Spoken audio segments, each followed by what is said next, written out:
Guys, I want to start off. We've had 24 hours now to think about this game and the scrimmage. And I'm wondering, I know that you guys are on the ball and nothing gets past you in the way of Georgia football news and prognostication. But when you look back on this game, let's just look at some things to start off that surprised us and talk about what we did learn from the Dogs on this G Day. I'll start while you guys collect your thoughts. The thing that surprised me, and maybe this was brewing for a little bit, and it's not necessarily the news of Bear Alexander's transfer itself, the fact that it happens on G Day, and I talked about this in my immediate reaction yesterday at Sanford Stadium right after the game ended. The timing surprised me, and I guess nothing should surprise me anymore with the transfer portal because it is just such a part of the game these days. But I asked Brock Bowers about it. I asked Arian Smith about it, and I said, "Look, guys, I'm not asking you to comment on your transferred teammate specifically. He's gone. Bygones are bygones." And honestly, it seemed like there was no love lost between the Dogs and Bear Alexander. But when I asked them how surprised they were that a teammate just straight up transferred after going through an entire spring session, all the Georgia spring practices, they weren't fazed by it. But I was. And I guess this is just the name of the game in college football right now. There's no date that is sacred, not even G-Day, for a transfer into the portal.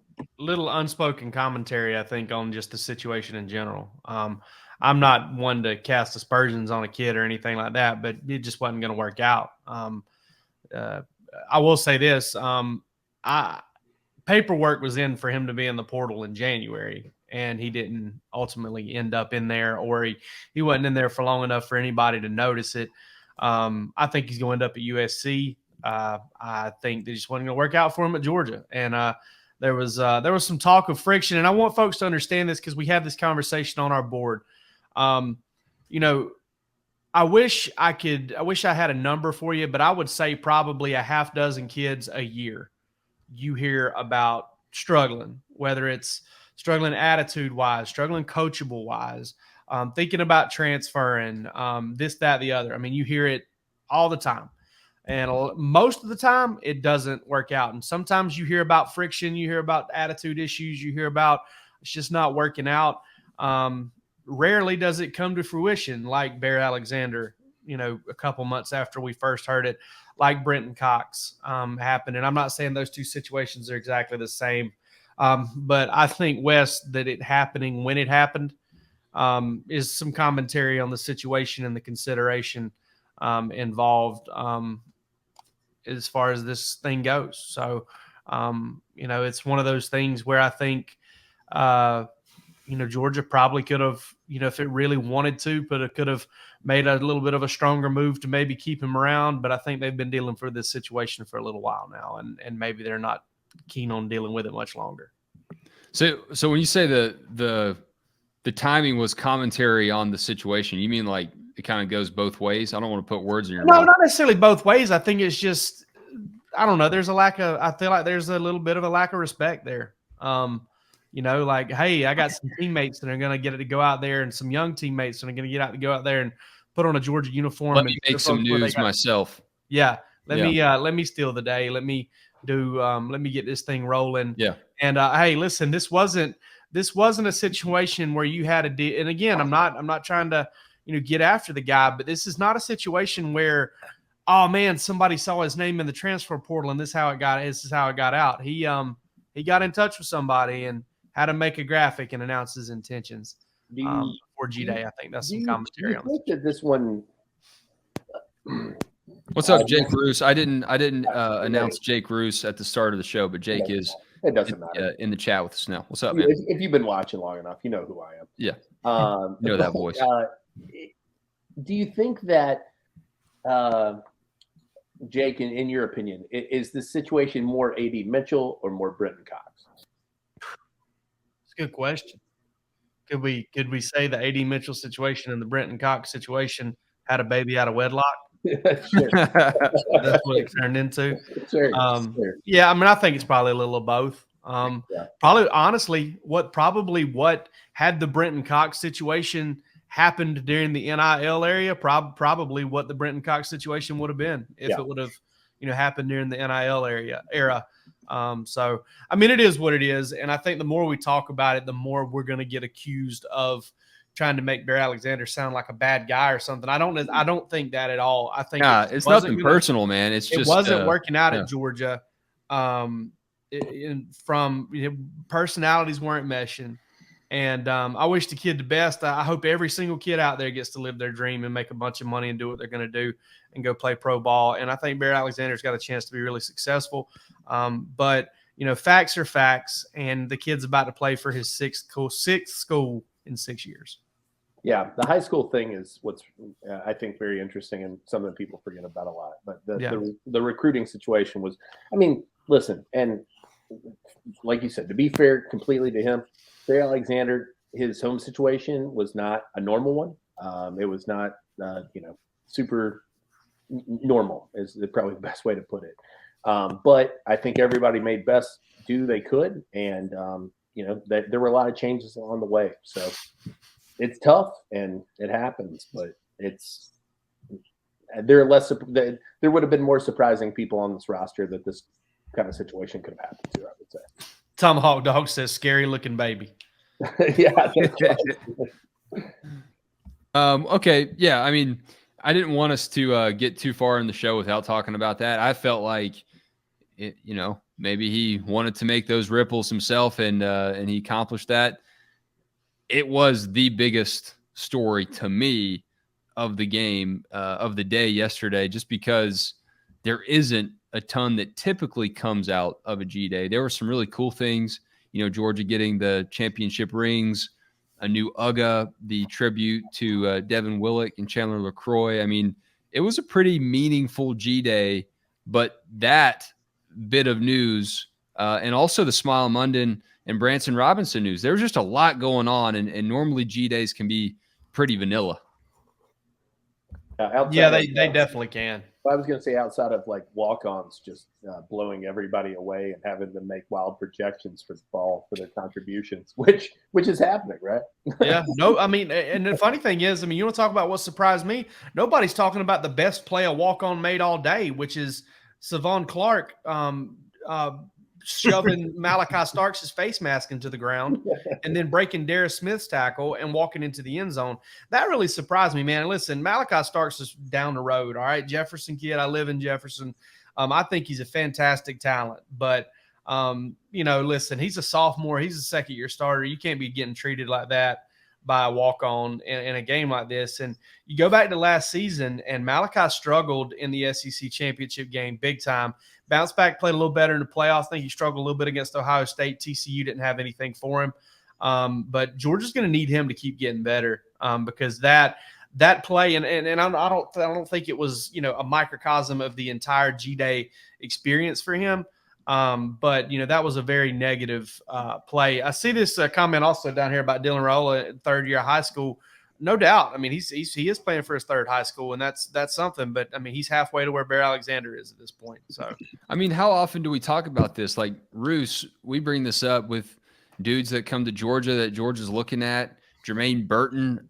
When it doesn't work out for you, that's held against you. But it's kind of the name of the game these days. Mm-hmm. Starting as early as high school, before they even get in the college transfer portal as college athletes, they're in the high school portal. Well, and I would not say that there's some dissimilarities between Bear Alexander and Jermaine Burton in terms of how everything played out, right? I mean, we're seeing that played over and over again. I mean,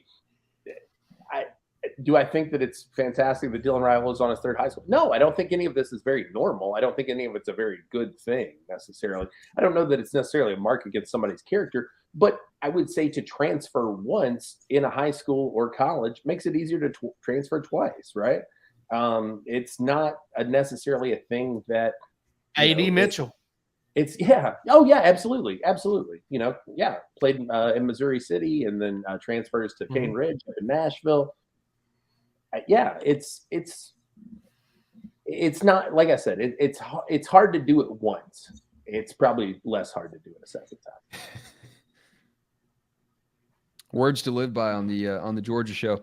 So, Jake Rowe, that surprised you the most is that no one's talking about the big play from yesterday. Well, it just surprised me that it happened, and then B, it surprised me that Cash Jones and Mekhi Muse are getting all the love over my man Savon Clark.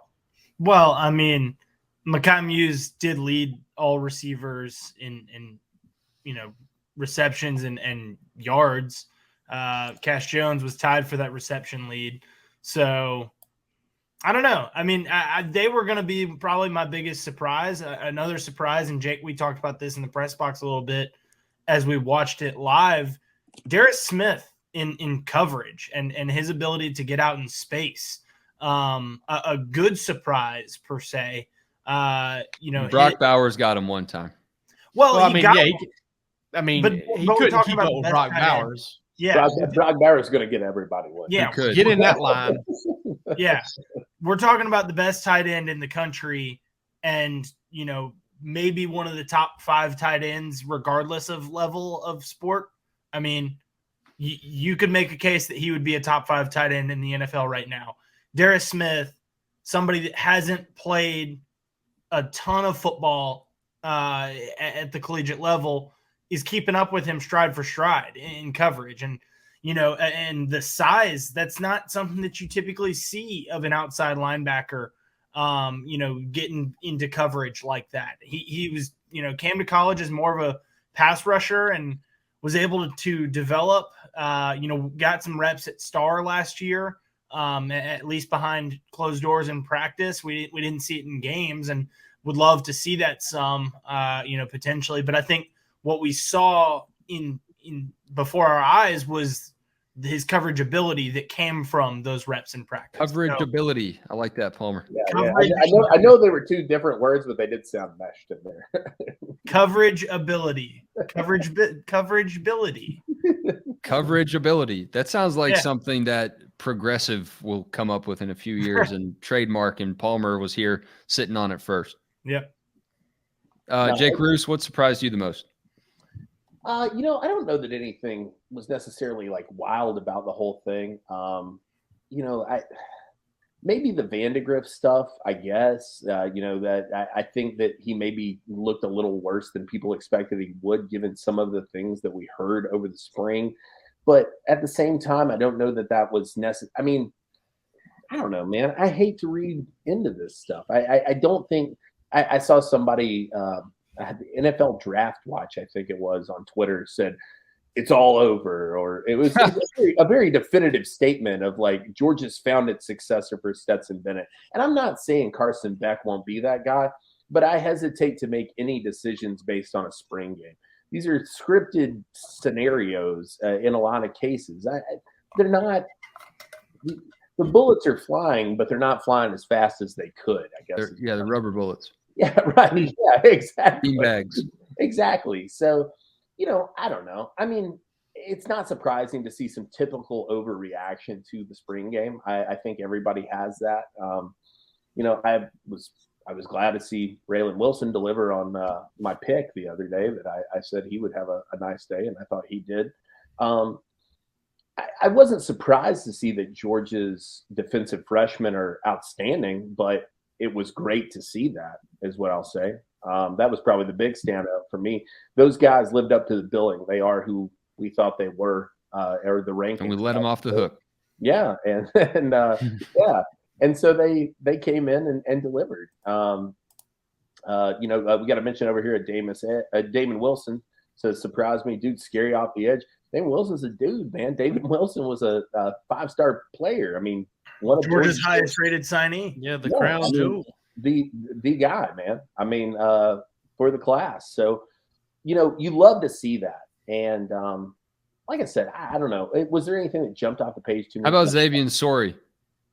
Xavier Sorey had a really nice day. He was all over the field. But I'm not with. I have seen this sort of message board chatter of he's going to steal reps from Jamon Dumas-Johnson and Smile Monday. And I'm not there yet.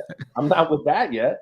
Palmer said, "Hell no." Yeah, and he might take him from Ryan Davis, but he's not taking him from either of those two. And listen, Mekhi Muse had a fantastic G Day. Do I think he is proud? I mean, that looks like to me Jalen Johnson kind of 2.0, right? I don't even know if that, man. Listen, Mekhi Muse, I know he was dinged up a little bit last year, but with all the injuries Georgia had at receiver last year, if he didn't bust through then, man, brother, I'm telling you, he's got a higher mountain to climb in 2023 because that is the deepest. Ra Thomas didn't play yesterday. That is the deepest, most talented receiving core I've covered since I've been at Georgia. Mekhi Muse might make a travel roster, but I don't think he's making a major impact. Yeah. No, sure, exactly, right. Yeah, I think he's a sub guy, and could he end up like Jalen Johnson at a place like ECU and play there? Yeah, sure, why not? But Mekhi Muse, it will not. I would be shocked, and I'll for the sake of my own ease, I'll say if he ends up in a starting lineup at any point, I'll eat a piece of cheese. Now, hey, I've got a question. I've got a question for y'all. He had 4 receptions for 91 yards yesterday. Does he top that in 2023, the entire season? The entire season? Yeah. I'll say yeah. Yeah, the schedule is such crap. Yeah, he may catch he may do that, but he won't do it outside of the fourth quarter.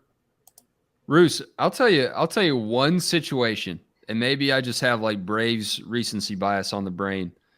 With the soft Georgia schedule, if some of these guys are getting dinged up by like game 5 or 6 and they just need to give someone some load management, maybe Mekhi Muse gets out there in a ceremonial starting package. You don't even think it happens then? They just line up with 10 people? I don't. And we'll get to this later. That was such a sweet little like not even passive aggressive, kind of condescending. They're just gonna go out with 10 people like this. Mekhi, just stay over there. We're just dumping on Mekhi Muse. I hope he comes out and proves you wrong, Jake Roos. No, listen. I hope so too. I'm not downing the kid. But Georgia, no. I didn't know West was such a Central Gwinnett homer. Actually, big rival of mine. But no, listen. To me, it's the idea of like Georgia's not going to do that. There's no resting dudes, and we'll get to this, like I said, later in the show. But they're not going to do that for the reason that they've like imparted into recruits, which is competition is king at Georgia, and it's not like we rest guys. Brock Bowers was out there yesterday, putting the work in. Yeah. And he got nothing. Brock Bowers could have been in Tahiti yesterday, and nobody would. He would have started game 1. So, I mean, that is what it is. I don't see it happen. I nominate myself for the 300th day, 600th day in a row as president of the Brock Bowers fan club. You're gonna be his handler. Out there catching passes. The thing that got me the most is I was watching him on the second drive, and he arc released and just put a face mask into Xavier Sori, I think is who it was, and was just running his feet. And I'm just like, Jesus Christ, man. I mean, the dog is in that dude. I mean, he's got that dog in him. He just doesn't know how to play the game any other way.